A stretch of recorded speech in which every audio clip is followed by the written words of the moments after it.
Bismillahirrahmanirrahim. Dear students, welcome to Shah Group Educational Channel. This is your biology class and I am your teacher Sarumer.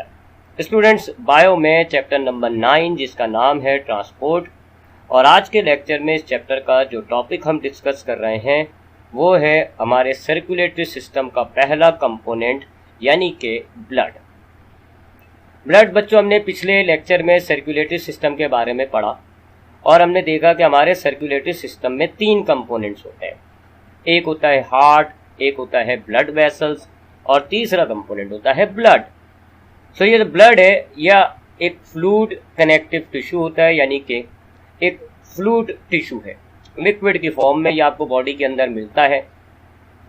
और ये हमारे circulatory system में जिन चीज़ों को transport होना होता है, यानी जो चीज़ें आपकी बॉडी के एक हिस्से से ट्रांसपोर्ट होनी है दूसरे हिस्से में, वो तमाम चीज़ें इस ब्लड में डिसॉल्व हो जाती है।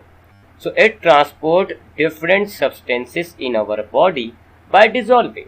ये ऑक्सीजन को, कार्बन डाइऑक्साइड को, न्यूट्रिएंट्स को, वेस्ट प्रोडक्ट को अपने अंदर डिसॉल्व कर लेता है। फिर हार्ट इस ब्लड को फ्लो में रखता है और फिर ये फ्लो होता हुआ ब्लड चीज़ों को एक जगह से दूसरी जगह मुंतकिल कर देता है।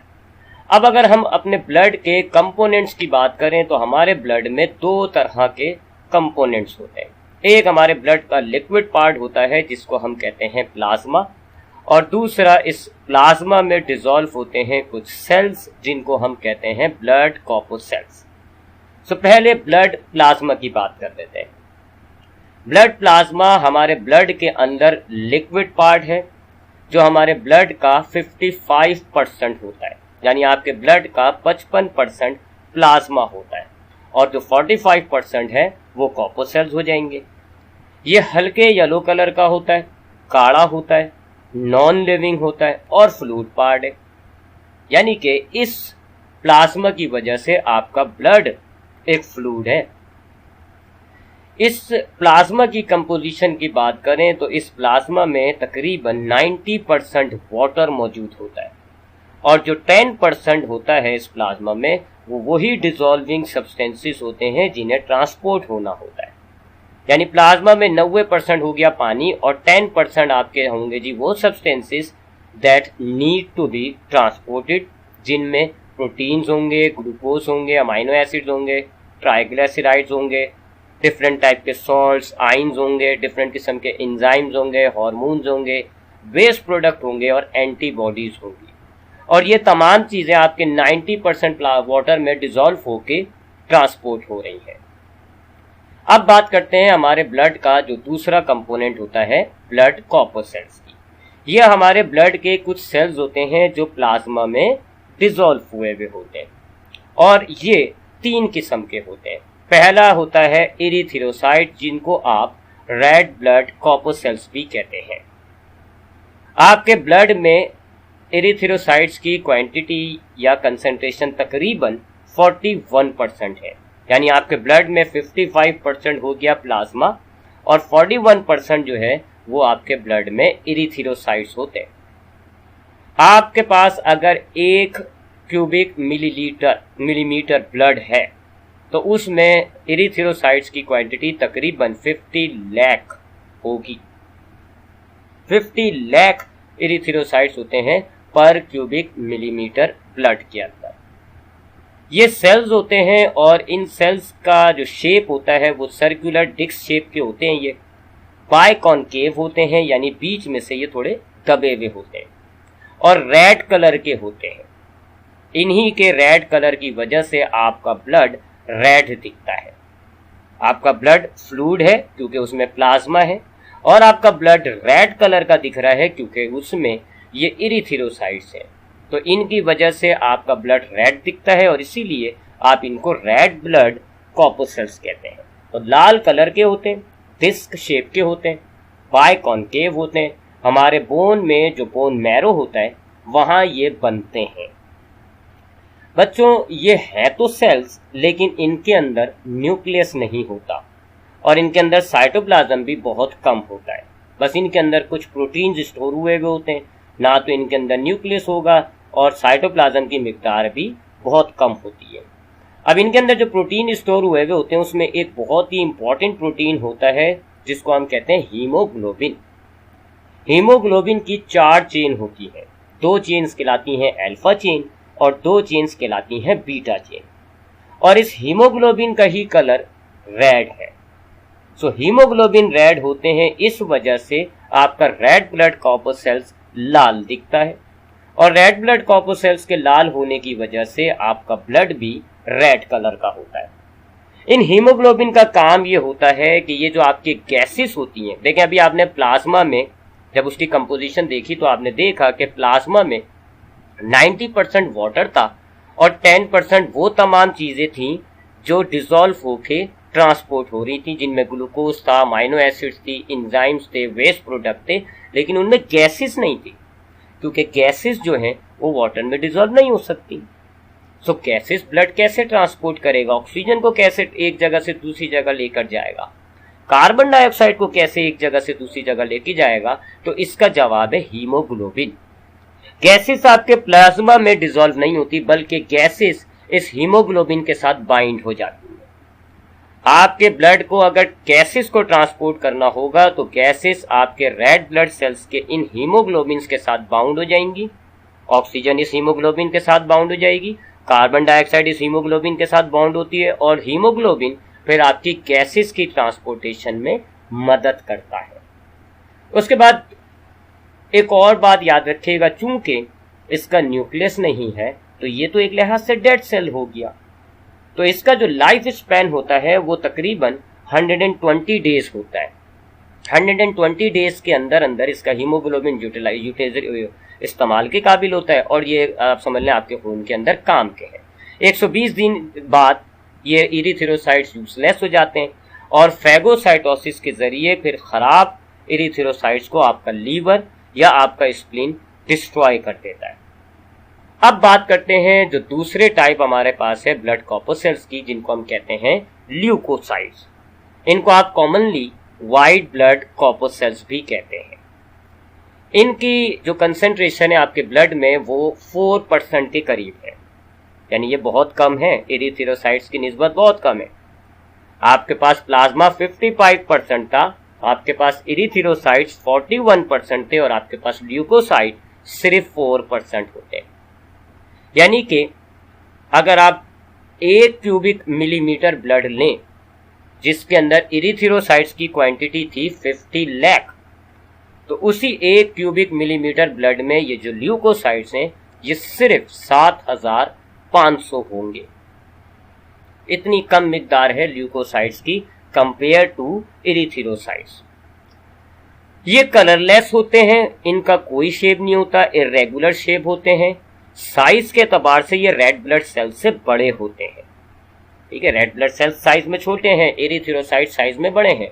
रेड ब्लड सेल्स का कलर लाल था, इनका कोई कलर नहीं है। रेड ब्लड सेल का शेप गोल था, डिस्क शेप के थे, जबकि इनका कोई पर्टिकुलर शेप नहीं होता। रेड ब्लड सेल में न्यूक्लियस नहीं था, वो डेड थे, जबकि इनमें बकायदा न्यूक्लियस मौजूद होता है। तो they are quite different with erythrocytes. Erythrocyte से बिल्कुल ये अलहदा किस्म के सेल्स हो रहे हैं। अब ल्यूकोसाइट्स हमारे बॉडी में, हमारे ब्लड में जो ल्यूकोसाइट्स होते हैं वो डिफरेंट किस्म के होते हैं। Neutrophils, eosinophils, basophils, monocytes, lymphocytes. तो हम जो ल्यूकोसाइट्स होते हैं उनको 2 कैटेगरी में डिवाइड करते हैं। पहली कैटेगरी कहलाती है ग्रेन्यूलोसाइट्स। ये ऐसे ल्यूकोसाइट्स को कहा जाता है जिनके साइटोप्लाज्म में आपको छोटे छोटे से ग्रेन्यूल्स नजर आएंगे, यानी अगर आप इनके साइटोप्लाज्म को देखें तो आपको इनका साइटोप्लाज्म दानेदार दिखेगा। ग्रेन्यूलोसाइट्स कहलाते हैं ऐसे ल्यूकोसाइट्स। ग्रेन्यूलोसाइट्स की कैटेगरी में हमारे पास पहले होते हैं न्यूट्रोफिल्स। देखें जरा इसके साइटोप्लाज्म को, दाने दाने से आपको नजर आ रहा है ना, ग्रेन्यूलोसाइट है ये। तो अब ये जो पहली कैटेगरी है ग्रेन्यूलोसाइट, इनमें हमारे पास 3 टाइप के ल्यूकोसाइट्स होते हैं। Number 1 neutrophils. ये जो न्यूट्रोफिल्स होते हैं इनका साइज रेड ब्लड कॉर्पस्कल्स से डबल होता है। ये हमारे रेड ब्लड सेल्स में तकरीबन जितने भी आपके रेड ब्लड सेल्स होंगे उनके अंदर 62% न्यूट्रोफिल्स होते हैं। 62% of red blood white blood cells are neutrophils. इनमें 2 से 3 लोब का न्यूक्लियस मौजूद होता है। आपको इस डायग्राम में नजर आ रहा होगा 3 लोब का न्यूक्लियस बना हुआ है। तो इनका जो न्यूक्लियस होता है वो 2 से 3 लोब का होता है और इनका काम होता है हमारी बॉडी में कोई स्मॉल पार्टिकल्स होते हैं, कोई छोटे पार्टिकल्स जो हमें बीमार कर सकते हैं, ये फैगोसाइटोसिस की मदद से उन स्मॉल पार्टिकल्स को डिस्ट्रॉय करते हैं। ग्रेन्युलोसाइट्स की कैटेगरी में दूसरे होते हैं इसिनोफिल्स। इसिनोफिल्स का न्यूक्लियस बाइलोब होता है, 2 लोब का न्यूक्लियस होता है। व्हाइट ब्लड सेल्स में इन इसिनोफिल्स की तादाद 2% होती है और ये इन्फ्लेमेशन को इनएक्टिवेट करते हैं, सूजन को खत्म करते हैं और पैरासाइटिक इन्फेक्शन से बॉडी की फाइट में मदद करते हैं। और ग्रेन्युलोसाइट्स में तीसरी कैटेगरी होती है बेसोफिल्स।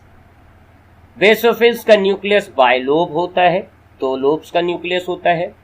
इनकी तादाद लेस देन 1% है, यानी आपके व्हाइट ब्लड सेल्स के अंदर 1% से भी कम होते हैं बेसोफिल्स। और ये हेपेरिन नाम का एक सब्सटेंस प्रोड्यूस करते हैं जो ब्लड क्लॉटिंग को प्रिवेंट करता है, खत्म करता है, रोकता है। इसके अलावा ये हिस्टामाइन नाम का एक प्रोटीन प्रोड्यूस करते हैं जो कि इन्फ्लेमेशन का बाइस बनता है, सूजन पैदा करता है आपकी बॉडी के अंदर। तो ये 3 कैटेगरी हैं आपके पास ग्रेन्युलोसाइट्स के अंदर, ठीक है, न्यूट्रोफिल्स, एसिनोफिल्स और बेसोफिल्स। अब आते हैं ल्यूकोसाइट्स की दूसरी टाइप पर जिसको हम कहते हैं ए ग्रेन्युलोसाइट्स। ए ग्रेन्युलोसाइट्स का मतलब होता है ऐसे ल्यूकोसाइट्स जिनके साइटोप्लाज्म आपको काफी क्लियर नजर आएगा, आपको उसमें कोई ग्रेन्यूल्स, कोई छोटे छोटे दाने से नजर नहीं आएंगे। ऐसे ल्यूकोसाइट जिनका साइटोप्लाज्म काफी क्लियर होता है, ग्रेन्यूल्स एब्सेंट होते हैं, उनको ए ग्रेन्युलोसाइट्स कहा जाता है। और बच्चों, ए ग्रेन्युलोसाइट्स के अंदर हमारे पास 2 तरह के ल्यूकोसाइट्स होते हैं। पहला कहलाते हैं मोनोसाइट्स। मोनोसाइट्स का जो साइज होता है वो रेड ब्लड कॉर्पसेल से 3 से 4 गुना होता है, यानी कि साइज के एतबार से ये हमारे ब्लड के अंदर सबसे बड़े सेल्स होंगे। व्हाइट ब्लड सेल्स के अंदर इनकी तादाद तकरीबन 3% होती है। इनका न्यूक्लियस या तो गोल होता है या फिर लोब की शक्ल का होता है और ये बड़े पार्टिकल्स जैसे बैक्टीरिया, वायरस, कोई फंगस, बड़े जो पैरासाइटिक पार्टिकल्स होते हैं जो आपको बीमार करते हैं, फैगोसाइटोसिस के जरिए उनको डिस्ट्रॉय करते हैं और आपको बचाते हैं बीमार होने से। जबकि ए ग्रेन्युलोसाइट्स की दूसरी जो टाइप होगी हमारे ब्लड के अंदर वो है lymphocytes. Lymphocytes red blood cells से बस थोड़ा सा बड़ा होता है साइज में। व्हाइट ब्लड सेल्स के अंदर ये तकरीबन 32% है, यानी कि अच्छे खासे हैं ये व्हाइट ब्लड सेल्स के अंदर। न्यूक्लियस इनका तकरीबन पूरे सेल्स को, इतना बड़ा न्यूक्लियस होता है कि पूरा सेल ऑक्यूपाई करा हुआ होता है इनका न्यूक्लियस। और ये हमारी बॉडी में इम्यून एंटीबॉडीज बनाते हैं, जो कि हमारे इम्यून रिस्पॉन्स का एक हिस्सा होता है, एंटीबॉडीज। तो लिम्फोसाइट एंटीबॉडीज बनाते हैं। सो ये हो गए जी ब्लड कॉर्पोसेल्स की दूसरी कैटेगरी ल्यूकोसाइट्स। और फिर हमारे पास ब्लड कॉर्पोसेल्स में तीसरी कैटेगरी होती है प्लेटिलेट्स। प्लेटिलेट्स को थ्रोम्बोसाइट्स भी कहा जाता है। ये छोटे होते हैं, ये एक्चुअल में सेल्स नहीं होते, ठीक है। White blood sales, red blood sales थे, जिनमें फर्क ये था कि रेड ब्लड सेल्स हैं लेकिन उनमें न्यूक्लियस नहीं है, लिहाजा वो मुर्दा कह लें आप। जबकि व्हाइट ब्लड सेल्स में बकायदा न्यूक्लियस है, वो जिंदा सेल्स हैं। जबकि ये जो होते हैं प्लेटिलेट्स, ये सेल्स नहीं होते, ये सेल्स के फ्रेगमेंट्स होते हैं, छोटे छोटे टुकड़े होते हैं सेल्स के, ठीक है। इनका शेप तकरीबन स्मॉल होते हैं, छोटे छोटे से होते हैं, स्मॉल शेप का होता है और डेड ही कह लें आप इनको, और कलरलेस होते हैं। जाहिर है इनके अंदर ना तो साइटोप्लाज्म होता है, ना ही इनके अंदर न्यूक्लियस होता है। और इनका किरदार ये होता है कि यह हमारी बॉडी में ब्लड क्लॉटिंग करते हैं, यानी अगर हमारी ब्लड वेसल लीक हो गई, वहां से ब्लड हमारा डिस्चार्ज हो रहा होता है, तो ये प्लेटिलेट्स वहां पर क्लॉट कर देते हैं, खून को जमा देते हैं ताकि ब्लड लॉस ना हो सके। अब आते हैं फंक्शंस ऑफ ब्लड पे, यानी हमारे खून का काम क्या है। पहला काम है जी, it transport gases to and from the tissues. आपके टिश्यू से गैस लेगा ब्लड और लंग्स को लाके देगा, लंग्स में से गैस लेगा और आपके टिश्यूज को लाके देगा। और गैसेस की जो डिसॉल्विंग होगी उसके बारे में मैंने आपको बताया कि आपके रेड ब्लड सेल्स के अंदर एक हीमोग्लोबिन नाम का पिगमेंट है, गैसेस इसके साथ बाउंड हो जाती है।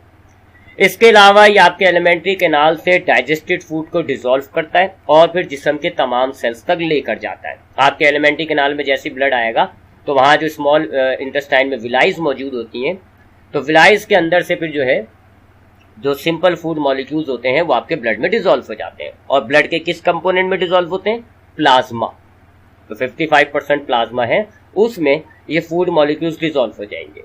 और अब आपका ब्लड जब सर्कुलेट करेगा, जिस्म के तमाम सेल्स तक जाएगा, तो ये आपके तमाम सेल्स को डाइजेस्टिव फूड प्रोवाइड कर देगा। तो it transport digested food from alimentary canal to the place it is required. उसके अलावा आपके एंडोक्राइन ग्लैंड्स हार्मोन्स बनाते हैं जिन्हें मुख्तलिफ ऑर्गन्स तक ट्रेवल करना होता है। तो वो हार्मोन्स भी ब्लड में डिसॉल्व हो जाते हैं। ब्लड फ्लो करके जब उस ऑर्गन तक जाएगा तो वहां हार्मोन्स को डिलीवर कर देगा। तो ये हार्मोन्स को ट्रांसपोर्ट भी करता है। इसके अलावा बॉडी टेम्परेचर को रेगुलेट करने में भी मदद करता है। आपके ब्लड के अंदर मौजूद होती है हीट। अगर आपके जिस्म को हीट को लॉस करना हो तो स्किन के पास से ब्लड ज्यादा फ्लो होता है और ब्लड के अंदर से हीट निकल के आपकी स्किन के थ्रू लॉस हो जाती है। तो इस तरह ये आपके बॉडी टेम्परेचर को रेगुलेट करने में भी हेल्प करता है ब्लड। इसके अलावा आपके सेल्स के अंदर वेस्ट प्रोडक्ट तैयार होते हैं। तो वेस्ट प्रोडक्ट आपके सेल्स इन ब्लड में डिफ्यूज कर देते हैं, ब्लड में डिसॉल्व हो जाते हैं ये वेस्ट प्रोडक्ट प्लाज्मा के अंदर। फिर ये ब्लड फ्लो करके उन वेस्ट प्रोडक्ट को निकालने की जो साइट होती है, जैसी वहां पर आएगा तो वो वेस्ट प्रोडक्ट निकल जाएंगे। तो इस तरह ये आपके वेस्ट प्रोडक्ट को कैरी करता है मुख्तलिफ पार्ट से, कहां तक? उनकी अपनी साइट्स तक। जैसे कार्बन डाइऑक्साइड एक वेस्ट प्रोडक्ट है, गैस है, ये लंग्स के जरिए निकलेगी, लिहाजा कार्बन डाइऑक्साइड को ये लंग्स तक पहुंचाएगा। नाइट्रोजन वेस्ट जो होते हैं ये किडनीज के थ्रू निकलते हैं, सो ये नाइट्रोजनस वेस्ट को किडनीज तक पहुंचा देगा। So it carry waste product from various part of the body to the site of excretion. इसके अलावा ये आपकी बॉडी को डिफेंड करता है जर्म्स के से। आपने अभी पढ़ा ना ल्यूकोसाइट्स के, आपने फंक्शंस पढ़े कि छोटे पार्टिकल्स को जो है वो फैगोसाइटोसिस से खत्म कर रहा है, जो बड़े पार्टिकल्स आ रहे हैं बैक्टीरिया वगैरह उनको खत्म कर रहा है, एंटीबॉडीज बना रहा है जी आपके पैरासाइट से आपको बचाने के लिए। तो ये जो हमारे ब्लड सेल्स में जो व्हाइट ब्लड सेल्स होते हैं, इनका रोल होता है हमारी बॉडी को डिफेंड करना। ये जो आने वाले जर्म्स होते हैं, बैक्टीरिया वायरसेस वगैरह होते हैं, व्हाइट ब्लड सेल्स उनको मार के हमारी बॉडी की डिफेंड करते हैं, हमें बीमार होने से बचाते हैं। तो it defends the body by killing the germs. उसके अलावा आखिर में जो आपने कंपोनेंट पढ़ा प्लेटिलेट्स, उसका रोल ये था कि अगर हमारे पास ब्लड वेसल्स लीक हो गई, वहां से ब्लीडिंग हो रही है, तो ब्लड ये जो प्लेटिलेट्स होते हैं ये वहां पर ब्लड क्लॉट कर देते हैं, जिससे हमारी ब्लड की जो ब्लीडिंग है वो स्टॉप हो जाती है। तो it is also a function of the blood, it makes a clot to stop the bleeding. अब बात करते हैं हमारे ब्लड के कुछ इंपॉर्टेंट डिसऑर्डर्स की, हमारे ब्लड में पाए जाने वाले कुछ खराबियां, कुछ डिसऑर्डर्स, जिसमें पहला है ल्यूकीमिया। इसको आप ब्लड कैंसर भी कहते हैं। ये एक मोहलिक कैंसर होता है जिसके अंदर आपने ब्लड के अंदर 3 सेल्स पढ़े, white blood sales, red blood sales और प्लेटिलेट्स। अब ये जो व्हाइट ब्लड कॉर्पोसेल्स होते हैं जिनकी तादाद रेड ब्लड कॉर्पोसेल्स से बहुत कम है। रेड ब्लड सेल्स 41% थे, व्हाइट ब्लड सेल्स 4% है। ये बहुत कम होने चाहिए क्योंकि इनका काम होता है बैक्टीरिया को मारना। अगर ये ज्यादा हो तो ये आपके अपने ही सेल्स को मारने लग जाएंगे। अब ल्यूकीमिया में क्या होता है, व्हाइट ब्लड सेल्स पहले तो एबनॉर्मल हो जाते हैं, कुछ एबनॉर्मल व्हाइट ब्लड सेल्स बन जाते हैं। अब ये जो एबनॉर्मल व्हाइट ब्लड सेल्स होते हैं ये अनकंट्रोल प्रोडक्शन शुरू कर देते हैं, ये हद से ज्यादा बनने लग जाते हैं। White blood sales, abnormal white blood sales हद से ज्यादा बढ़ने लग जाते हैं और एक टाइम आता है कि आपके ब्लड में रेड ब्लड सेल्स की तादाद कम और एबनॉर्मल व्हाइट ब्लड सेल्स की तादाद ज्यादा हो जाती है। आप ऊपर डायग्राम देखें, ऊपर की डायग्राम एक नॉर्मल ब्लड की है जिसमें रेड ब्लड सेल्स ज्यादा है, व्हाइट ब्लड सेल्स कम है, जबकि नीचे की डायग्राम एक ल्यूकीमिया पेशेंट के ब्लड की है जिसके अंदर आपको एबनॉर्मल व्हाइट ब्लड सेल्स की तादाद ज्यादा नजर आ रही है compare to white blood cells. इस कंडीशन को ल्यूकीमिया कहा जाता है। Uncontrolled over production of abnormal leucocyte. Abnormal leucocytes की अनकंट्रोल्ड हद से ज्यादा प्रोडक्शन हो जाए तो फिर ये कहलाएगा ल्यूकीमिया। इसको आप कॉमन लैंग्वेज में ब्लड कैंसर कहते हैं। इसकी वजूहात क्या हैं जी? कुछ वायरसेस होते हैं जिनको रेट्रोवायरसेस कहा जाता है, उनकी वजह से हमारे व्हाइट ब्लड सेल्स एबनॉर्मल हो जाते हैं। रेडिएशंस के जरिए, साइटोटॉक्सिक मेडिसिन के जरिए, और कुछ जेनेटिक फैक्टर्स भी होते हैं। तो इन फैक्टर्स की वजह से हमारे जो व्हाइट ब्लड सेल्स होते हैं वो एबनॉर्मल हो जाते हैं, और फिर ये abnormal white blood sales uncontrolled production शुरू कर देते हैं, जिससे फिर ये ल्यूकीमिया हो जाता है। इसके सिम्टम्स की बात करें तो फीवर एंड चिल, ठीक है, बुखार हो जाएगा, कपकपी चढ़ने लग जाएगी, परसिस्टेंट फटीग, बहुत ही ज्यादा बार बार आपको थकन महसूस होगी, वीकनेस, कमजोरी महसूस होगी, इन्फेक्शन बार बार होने लगेगा आपको, ये लिखा, फ्रीक्वेंट एंड सीवियर इन्फेक्शन, बार बार आपको इन्फेक्शन होंगे, बड़े खतरनाक इन्फेक्शन होने लग जाते हैं। Loss of weight, enlarge liver और स्प्लीन, जो हमारा लीवर होता है और स्प्लीन होता है उसका साइज बढ़ जाता है। ब्लीडिंग होने लग जाती है, आसानी से ही ब्लीडिंग हो जाएगी, नाक से खून खुद ब खुद निकलने लग जाएगा, ब्रूसिंग हो जाएगी, आपके ऐसे जिस्म पे धब्बे पड़ने लग जाएंगे, रिकरेंट नोज ब्लीडिंग, बार बार नाक से खून बहने लगेगा, रेड स्पॉट्स आ जाएंगे, आपके पास इस डायग्राम को देखें, ऐसे स्किन पर रेड स्पॉट्स आ जाते हैं। रात में स्वेटिंग होने लगती है, पसीने आने लगते हैं रात में, बोन में दर्द होने लग जाता है, जिस्म में, ज्वाइंट में, बोन्स में दर्द होने लगता है। तो ये ल्यूकीमिया के कुछ सिम्टम्स होते हैं। और अगर हम इसके ट्रीटमेंट की बात करें तो इसका वाहिद ट्रीटमेंट है बोन मैरो ट्रांसप्लांटेशन। खून के जो हमारे बोन्स होते हैं उनके अंदर होता है बोन मैरो, और बोन मैरो वो जगह है जहां पर ये तमाम किस्म के सेल्स बनते हैं ब्लड के, red blood sales, white blood sales, ये सब बोन मैरो में बनते हैं। तो बोन मैरो ट्रांसप्लांटेशन करनी पड़ती है जी, हड्डियों के बोन मैरो को रिप्लेस करके नया सही बोन मैरो जो है वो इंस्टॉल करना पड़ता है। नेक्स्ट डिसऑर्डर जो हम पढ़ेंगे वो है थैलेसीमिया। थैलेसीमिया क्या होता है? पहली बात है बच्चों, it is an inherited disorder. Inherited का मतलब होता है माँ बाप से औलाद में मुंतकिल होने वाला डिसऑर्डर, यानी कि ये डिसऑर्डर बच्चे में उसके माँ बाप से मुंतकिल होता है। और ये डिसऑर्डर है रेड ब्लड सेल्स का। ल्यूकीमिया किसका था? व्हाइट ब्लड कॉर्पोसेल्स का डिसऑर्डर था, जबकि थैलेसीमिया रेड ब्लड सेल्स का डिसऑर्डर होता है। ल्यूकीमिया में क्या, थैलेसीमिया में क्या होता है? रेड ब्लड सेल्स में हमारे पास होते हैं हीमोग्लोबिन। मैंने आपको बताया हीमोग्लोबिन में 4 चेन्स होती हैं, 2 होती हैं अल्फा चेन्स, 2 होती हैं बीटा चेन्स। अब ये जो चेन्स होते हैं ये इनकी बनने का जो माजरा होता है वो हमारे जीन्स से ताल्लुक होता है। हमारे सेल्स के अंदर जीन्स होते हैं और जीन्स डिसाइड करते हैं बीटा चेन्स बने या अल्फा चेन्स बने।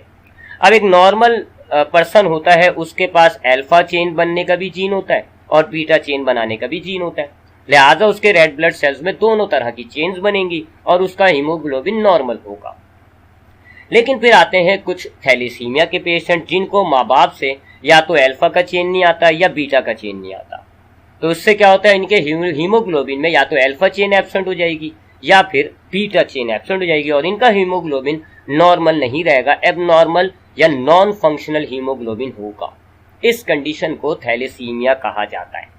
थैलेसीमिया की 2 टाइप्स होती हैं, एक कहलाता है थैलेसीमिया मेजर। अगर जो म्यूटेटेड जीन है वो माँ बाप दोनों से आ जाए बच्चे में, यानी बाप से भी एक हीमोग्लोबिन का खराब जीन आ जाए और माँ से भी जो म्यूटेटेड जीन है वो आ जाए, तो अब इस बच्चे के अंदर दोनों की तरफ से ही जो है वो एबनॉर्मल जीन आ गया, तो अब बच्चे के अंदर लाजमी थैलेसीमिया हो जाएगा और उसके अंदर या तो फिर अल्फा चेन नहीं बन रही होगी या उसके अंदर बीटा चेन नहीं बन रही होगी, उसका हीमोग्लोबिन एबनॉर्मल हो जाएगा। माँ और बाप दोनों के तरफ से अगर डोनेट हो जाए फॉल्टेड जीन तो इस थैलेसीमिया को थैलेसीमिया मेजर कहा जाता है। अगर किसी शख्स को थैलेसीमिया मेजर है तो उसको शुरू से ही ये बीमारी हो जाएगी, पहले ही साल से उसके जो है वो हीमोग्लोबिन एबनॉर्मल हो जाएंगे, हीमोग्लोबिन में या तो अल्फा चेन नहीं होगी या बीटा चेन नहीं होगी, तो उसके जो रेड ब्लड सेल्स हैं, फंक्शनल रेड ब्लड सेल्स, वो बहुत कम हो जाएंगे और उसके अंदर खून की इंतहाई कमी हो जाएगी और ऐसा बच्चा फिर जो है उसको बार बार ब्लड ट्रांसप्लांट करना पड़ता है, उसको खून बार बार जो है वो लेना पड़ता है। और थैलेसीमिया का दूसरा टाइप कहलाता है थैलेसीमिया माइनर। इसके अंदर ये होता है कि बच्चे के अंदर माँ और बाप दोनों में से जीन आना होता है, लेकिन जो फॉल्टी जीन है वो एक पेरेंट से आएगा। सपोज कर लें फादर से फॉल्टेड जीन आ गया लेकिन मदर से एक नॉर्मल जीन आया, तो ऐसे बच्चे को फिर थैलेसीमिया नहीं होता, यानी उसके अंदर थैलेसीमिया का जीन है, बाप से आया ना, थैलेसीमिया का जीन है, लेकिन माँ से अच्छा जीन आ गया तो वो जो है बच गया और उसके अंदर थैलेसीमिया के सिम्टम्स नहीं आएंगे, माइल्ड सिम्टम्स आ जाते हैं, बस हल्की फुल्की एनीमिया हो जाती है, थोड़ा बहुत हीमोग्लोबिन का लेवल कम हो जाता है, लेकिन उसके अंदर कोई बज़ाहिर खतरे की बात नहीं होती। तो ये कहलाता है थैलेसीमिया माइनर। अगर दो में से किसी एक पेरेंट से आपको म्यूटेटेड जीन मिले तो इसको थैलेसीमिया माइनर कहते हैं। ऐसे बंदे के अंदर हीमोग्लोबिन की लेवल थोड़ा सा कम होता है, हल्का फुल्का उसके अंदर हीमोग्लोबिन कम होता है, लेकिन उसके अंदर कोई खतरे की बात नहीं होती। इस डिसऑर्डर के अगर हम सिम्टम्स की बात करें, यहाँ हम थैलेसीमिया मेजर के सिम्टम्स की बात कर रहे हैं। पेल एंड रेस्टलेस अपीयरेंस, बिल्कुल ढीली सी और बिल्कुल ऐसे थकान सी उसकी अपीयरेंस आ रही होती है, बिल्कुल थकान सा उसका नजर आ रहा होता है वो कि जी थका हुआ है, और ढीला सा स्किन होती है। पुअर एपिटाइट, उसकी खराब हो जाती है बड़ी, उसकी खुराक जो है वो बहुत खराब हो जाती है। ग्रोथ उसकी स्लो हो जाती है।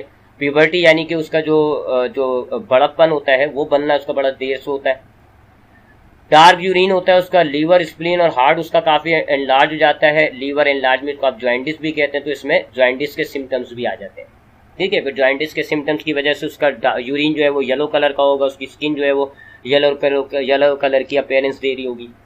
और इसका ट्रीटमेंट की बात करें तो इसकी भी ट्रीटमेंट बोन मैरो ट्रांसप्लांट है, क्योंकि बोन मैरो में ही ब्लड सेल्स को बनना होता है। तो अब रेड ब्लड सेल्स उसके खराब बनना है तो बोन ट्रांसप्लांट कर दें, बोन मैरो ट्रांसप्लांट कर दें, तो फिर शायद जो है वो ब्लड सेल्स सही बने। तो दैट इज ब्लड डिसऑर्डर्स। अब आते हैं आज के लेक्चर से रिलेटेड सेक्शन बी, यानी शॉर्ट क्वेश्चन आंसर्स की तरफ। पहला शॉर्ट क्वेश्चन है, right the function of blood और द इंपॉर्टेंस ऑफ ब्लड। आपको फंक्शन या इंपॉर्टेंस दोनों के नाम से आ सकता है कि जी इंपॉर्टेंस ऑफ ब्लड बताएं या फंक्शंस ऑफ ब्लड बताएं, तो ये इसका आंसर हो गया। आज के लेक्चर में हमने इन तमाम पॉइंट्स को डिस्कस कर लिया था, तो यहां से इस आंसर को नोट डाउन कर लें। नेक्स्ट क्वेश्चन है question number 2, write difference between red blood corpuscles and white blood corpuscles. आपके ब्लड में जो दो तरह के सेल्स हैं, रेड ब्लड और व्हाइट ब्लड कॉर्पस्कल्स, इनके डिफरेंसेस लिखना है। तो काफी सारे डिफरेंसेस हमने आज के लेक्चर में नोट किए, उनमें से कुछ हम यहाँ लिख देते हैं। रेड ब्लड सेल्स, पहले कलर हमने लिखा, they are red in colour, और व्हाइट ब्लड सेल्स का कोई कलर नहीं होता, कलरलेस। फिर न्यूक्लियस के बारे में लिखा, रेड ब्लड सेल्स में न्यूक्लियस नहीं होता, जबकि white blood cells contain nucleus. उसके बाद साइज के बारे में लिखा कि जी रेड ब्लड सेल्स का साइज व्हाइट ब्लड सेल्स से बहुत छोटा होता है, जबकि इनका size larger than RBC. Function लिखा, they transport oxygen and carbon dioxide across the body, और ये आपकी बॉडी को प्रोटेक्ट करते हैं बाय किलिंग द जर्म्स। और फिर आखिर में हमने इनकी क्वांटिटी लिखी, they are present in large quantity, they are fewer in quantity. Exactly बात करें तो ये तकरीबन 41% है, ये 4% है। नेक्स्ट क्वेश्चन है आपके पास, सॉरी नेक्स्ट सेक्शन है जी, सेक्शन सी, यानी डिटेल क्वेश्चन आंसर्स। और इस लेक्चर से डिटेल क्वेश्चन भी आता है जी। What is blood, explain the composition of blood and the function of corpuscles. काफी डिटेल क्वेश्चन है, आपको ब्लड भी बताना है, उसकी जो पूरी कंपोजिशन है वो बतानी है, और साथ साथ आप जब कॉर्पस्कल्स को बता रहे होंगे तो कॉर्पस्कल्स के फंक्शंस को भी आपने लिखना होगा। तो अब देखें जी, हमने क्या बात करी आज के लेक्चर में कि हमारे पास ब्लड में पहले तो दो कंपोनेंट्स होते हैं, एक होता है प्लाज्मा और एक होता है ब्लड कॉर्पस्कल्स। तो यही दो हमने सबसे पहले बयान किए, प्लाज्मा और ब्लड कॉर्पस्कल्स। ये सारी आपके पास क्वेश्चन की डिटेल लिखी हुई है, आज के लेक्चर में ये सब आपको एक्सप्लेन किया जा चुका है, नोट डाउन कर लिएगा। मैं आपको सिर्फ हेडिंग्स की तरतीब बता रहा हूँ। तो आपने सबसे पहले ब्लड को डिफाइन किया, फिर आपके ब्लड में दो तरह के कंपोनेंट होते हैं, प्लाज्मा और ब्लड कॉर्पस्कल्स। प्लाज्मा 55% होता है, जबकि बाकी जो है 45% वो आपके ब्लड कॉर्पस्कल्स होंगे। ठीक है, तो आपने ये दो कंपोनेंट्स बताया। अब प्लाज्मा की तो कोई टाइप नहीं होती, हाँ ब्लड कॉर्पस्कल्स की टाइप होती है। तीन किस्म के ब्लड कॉर्पस्कल्स होते हैं, रेड ब्लड कॉर्पस्कल्स, व्हाइट ब्लड कॉर्पस्कल्स और प्लेटिलेट्स। अगर आप इनके दूसरे नाम बोले तो इरिथ्रोसाइट्स, ल्यूकोसाइट्स और थ्रोम्बोसाइट्स। तो चूंकि ब्लड कॉर्पस्कल्स की टाइप है तो आपने वो बयान करी, पहले आपने रेड ब्लड कॉर्पस्कल्स बयान किए, कंपोजिशन देख लें आप 41%। आपने उसका शेप वगैरह बताया, कहाँ बनते हैं, बोन मैरो में बनते हैं, न्यूक्लियस वगैरह के बारे में आपने बताया, पिगमेंट का जो है हीमोग्लोबिन उसके बारे में बताया, फिर ये आपने उसका फंक्शन बता दिया, आखिर में आपने उसका लाइफ स्पैन बता दिया। ये सब कुछ आज के लेक्चर में आपने पढ़ा। ये तो एक तरह का ब्लड कॉर्पस्कल हो गया। अब दूसरी तरह का जो ब्लड कॉर्पस्कल होता है वो होता है ल्यूकोसाइट या व्हाइट ब्लड कॉर्पस्कल्स। ये व्हाइट ब्लड कॉर्पस्कल्स, ये आपने उसके बारे में लिखा। अब ये फर्दर डिवाइड हुआ है, व्हाइट ब्लड सेल्स आपके पास फर्दर डिवाइड हुए हैं। दो टाइप्स के हमने डिस्कस किए, एक होते हैं ग्रेन्युलोसाइट और एक होते हैं ए ग्रेन्युलोसाइट। तो पहले हमने ग्रेन्युलोसाइट्स को डिफाइन किया, और ये उसमें जो तीन टाइप्स थी, न्यूट्रोफिल्स, एसिनोफिल्स और बेसोफिल्स। ये हमने उनका एक टेबल बना दिया जिसमें हमने उनकी डिस्क्रिप्शन, नंबर्स यानी उसकी क्वांटिटी और फंक्शन लिख दिया। फिर ये हमने ए ग्रैन्युलोसाइट्स को डिफाइन किया। अब ए ग्रैन्युलोसाइट्स कौन कौन से होते हैं, मोनोसाइट्स और लिम्फोसाइट्स, तो इसका भी हमने एक टेबल बना दिया। तो यहाँ पर व्हाइट ब्लड सेल्स भी हो गए, व्हाइट ब्लड सेल्स की 2 टाइप भी हो गई, और उन दोनों टाइप्स के अंदर कौन कौन से व्हाइट ब्लड सेल्स होते हैं वो भी हो गया। फिर ये हमारे पास थर्ड होता है जी प्लेटिलेट्स, तो ये हमने उसको डिफाइन कर दिया। उसके बाद यहाँ आपने एक डायग्राम, चूंकि लॉन्ग क्वेश्चन है तो डायग्राम भी हो सकती है, तो फिर हमने इसकी डायग्राम बना दी। ये हमने सारे सेल्स की एक डायग्राम बना दी, ठीक है। ये इरिथ्रोसाइट्स हो गए, ठीक है, और ये तो प्लेटिलेट्स हो गए। अब व्हाइट ब्लड सेल्स हमारे पास होते हैं जी 2 कैटेगरी के, एक होते हैं ग्रैन्युलोसाइट्स, एक होते हैं ए ग्रैन्युलोसाइट्स। अब ग्रैन्युलोसाइट्स कौन कौन से थे, न्यूट्रोफिल्स, एसिनोफिल्स और बेसोफिल्स, तो ये तीनों आ गए। और ए ग्रैन्युलोसाइट्स कौन से होते हैं, मोनोसाइट और लिम्फोसाइट, तो ये दोनों आ गए। तो ये हमारे पास समझ लें 7 कैटेगरीज के ब्लड सेल्स हो जाएंगे। प्लाज्मा की डायग्राम तो हम नहीं बना सकते, वो तो लिक्विड पार्ट है। अब आते हैं क्वेश्चन नंबर 2 पे, right a short note on leukaemia. Leukaemia पे आपको शॉर्ट नोट लिखना है, तो शॉर्ट नोट में आपने ल्यूकीमिया की डेफिनेशन, उसकी जो वजूहात होती हैं, सिम्टम्स और ट्रीटमेंट सब मेंशन करना है। तो ये सब हमने आज के लेक्चर में पढ़ा। मैलिग्नेंट टाइम ऑफ कैंसर है, अनकंट्रोल ओवर प्रोडक्शन हो जाती है किसकी, एबनॉर्मल ल्यूकोसाइट्स की। ये आपने इसके कॉजेज बयान कर दिए, इस हेडिंग के अंदर ये सारे कॉजेज आ गए, ये इसके सिम्टम्स आ गए, हमने ये सब पढ़ लिए थे सिम्टम्स, और ये हमारी इसकी ट्रीटमेंट आ गई। सिमिलर क्वेश्चन नंबर 3 है जी, इसमें हमें शॉर्ट नोट लिखना है थैलेसीमिया पे। अब थैलेसीमिया में हमने आज के लेक्चर में जो जो पढ़ा वो सब हम लिखेंगे। क्या हमने थैलेसीमिया के बारे में क्या पढ़ा कि जी एक इनहेरिटेड डिसऑर्डर है रेड ब्लड सेल का, जिसमें हीमोग्लोबिन की अल्फा या बीटा चेन्स जो है वो एब्सेंट हो जाती है, उनकी सिंथेसिस नहीं होती, वो नहीं बनती, तो उससे क्या होता है, नॉर्मल हीमोग्लोबिन जो है वो बहुत कम हो जाता है। 2 टाइप का होता है thalassaemia major, minor. Thalassaemia major में इंडिविजुअल इनहेरिट करेगा 2 mutated gene, 1 from each parent, ठीक है, दोनों पेरेंट से उसको जो है वो म्यूटेटेड जीन मिल जाएंगे, इसको हम कहते हैं थैलेसीमिया। फिर उसके अंदर हीमोग्लोबिन की चेन नहीं बनती, उसके अंदर सीवियर एनीमिया पहले ही साल में उसकी लाइफ में डेवलप हो जाएगा, उसके अंदर जो है वो एबनॉर्मल हीमोग्लोबिन नहीं होगा और उसके अंदर बहुत थकान हो जाएगी। माइनर के अंदर आपने लिखा जी कि inherit 1 mutated gene from 1 of the parent, ठीक है। आपने उसके आगे फिर बताया कि उसके अंदर जो है बहुत ही कम मिकदार में ये कुछ एबनॉर्मेलिटी आती है, उसको हम कहते हैं थैलेसीमिया माइनर। माइल्ड एनीमिया होगा और उसके अंदर कोई do not have any symptoms, कोई सिम्टम्स उसमें नहीं आएंगे। साथ साथ हमने सिम्टम्स भी पढ़े थे, ट्रीटमेंट भी पढ़ी थी, तो ये सिम्टम्स और ट्रीटमेंट आ गए। इसको नोट डाउन कर लिएगा। आज के लेक्चर के लिए बस इतना ही काफ़ी है। इंशाल्लाह नेक्स्ट लेक्चर में अगले टॉपिक पर बात करेंगे। ख्याल रखिएगा अपना। अल्लाह हाफिज़।